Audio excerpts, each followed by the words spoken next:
میں یہاں پر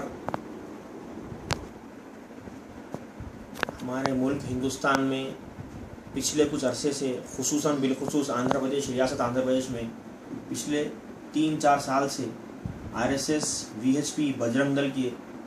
کارکن قومی شاہراہوں پر اور ریاستی شاہراہوں پر اور یہ ہے نا اضلاع میں اور شہروں میں جو ہے نا یہ قربانی کے جانور جو لائے جاتے ہیں عید الاضحیٰ کے موقع پر ایک فتنہ برپا کر رہے ہیں، فرقے وارانہ ماحول پیدا کر رہے ہیں، گوکشی قانون کی آڑ میں مسلمانوں پر حملے کر رہے ہیں۔ جو ٹرک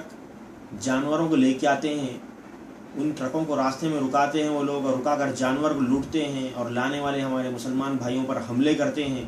جو نہتے ہوتے ہیں، اور یہ جو ہے نا لاٹھیوں سے، تلواروں سے، اور بعض مقامات پر ایسا بھی ہوا ہے کہ انہوں نے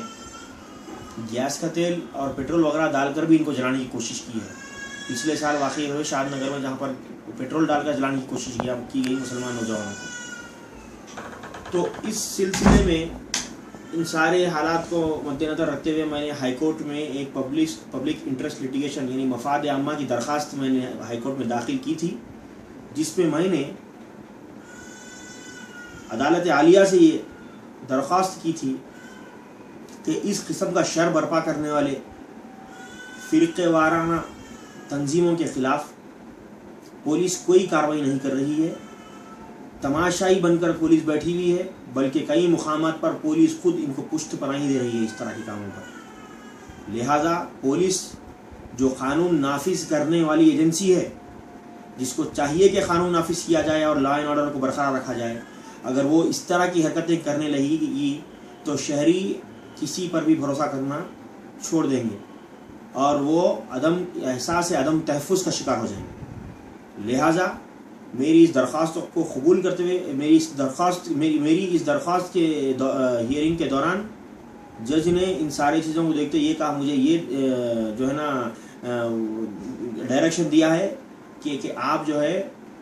پولیس اسٹیشن اپروچ ہوئیے، پولیس اسٹیشن جا کے وہاں پر 156 CRPC قانون کے تحت ان کے اوپر FIR کروائیے۔ اگر پولیس FIR نہیں کرتی اور آپ کی ساری جو ہے نا ان کی کوششیں ختم ہو جاتی ہیں تو آپ پھر دوبارہ ہائی کورٹ کو آ سکتے ہیں اور ہائی کورٹ اس معاملے میں کارروائی کرے گا۔ تو لہٰذا اب میں آپ کو گوکشی قانون کی طرف لے جانا چاہتا ہوں۔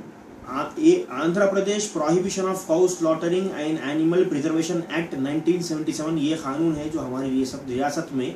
گو کشی پر امتناع کے متعلق یہ قانون اپلیکیبل ہے ہماری ریاست میں۔ اس کے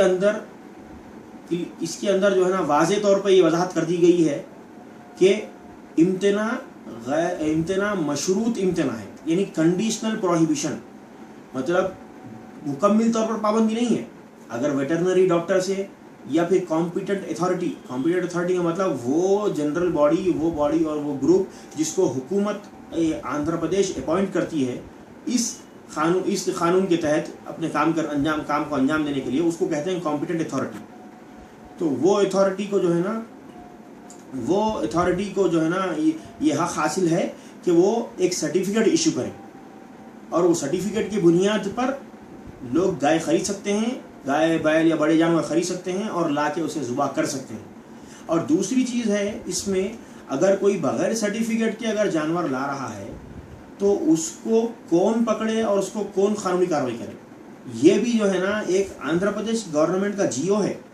جیو نمبر 146 آف 2006۔ یہاں پر بھارتیہ پرانی متر سنگھ ایک اینیمل ویلفیئر آرگنائزیشن ہے حیدرآباد کی، اس قانون کے سیکشن 9 کے تحت یہ جو ہے نا اس کو اختیارات دیے گئے ہیں کہ وہ کسی بھی مقام پر انسپیکشن کر کے جانور اگر بغیر سرٹیفکیٹ کے ہیں اور اس کو سلاٹرنگ کے لیے لایا گیا ہے، ذبح کرنے کے لیے لایا گیا ہے، تو اس کو پکڑ کر اس کو جو ہے نا وہ ضبط کر سکتے ہیں۔ اس کے علاوہ کسی کو اس کا جو ہے نا حق نہیں ہے۔ لیکن یہ بجرنگ دل، VHP، RSS کے غنڈے یہ شاہراہوں پر ٹھہر کر یہ کمیونل یہ جو ہے نا فورسز پہ کام کرنے والے لوگ اور یہ جو ہے نا فرقہ پرست عناصر، ان کو کس نے اختیار دیا کہ روڈ پہ وہ ٹھہر کر جو ہے نا جانور کو لوٹیں، پکڑیں اور جو ہے نا جانور کو ضبط کریں؟ ان کو بالکل اختیار نہیں ہے۔ اگر پولیس چاہتی ہے تو پولیس جو ہے یہ بھارتیہ پرانی متر سنگھ جو یہ جن کو اتھارٹی ہے ان کو ساتھ میں لے کر آ کر انسپیکشن کرے، اور پولیس سب سے پہلے سرٹیفکیٹ چیک کریں، اس کے بعد میں جانور کی طرف دیکھیں پولیس۔ یہ ایک قسم کا جو ہے نا انتشار پیدا کیا جا رہا ہے۔ اور فارم کا نام کیا ہے؟ بھارتیہ پرانی متر سنگھ فارم اور اس کے علاوہ جو ہے جو فارم آپ کو ایشو ہوتا ہے وہ فارم ہے فارم اے رول 6. یہ رول 6 میں ایک فارم ہے, یہ فارم کا پورا پرفارما ہے جس کو میں نے فیس بک پر اور جو ہے نا انٹرنیٹ پہ ڈالا ہے, اور جن لوگوں کے پاس یہ فارم نہیں ہے تو انشاءاللہ اس کے بارے میں بھی جو ہے نا چند دن میں آج یا کل میں جو ہے نا انشاءاللہ اس کے بارے میں ڈال دوں گا کہ آپ فارم کہاں سے کلیکٹ کر سکتے ہیں, کہاں سے آپ کو دستیاب ہوں گے فارمس, اس کے بارے میں ڈال دوں گا انشاءاللہ میں. وہ فارم کلیکٹ کیجئے, وہ فارم کے اوپر جو ہے نا جہاں سے آپ گائے خرید رہے ہیں اس کو بولیے کہ وہ اس فارم کے اوپر اپنے جو ہے نا ولیج کے سرپنچ کی یا پھر وہاں کے ڈاکٹر کی سگنیچر کروا کے آپ کو جو ہے نا جانور بیچیں, اس کے بعد آپ لے کے آئیے اس کو انشاءاللہ.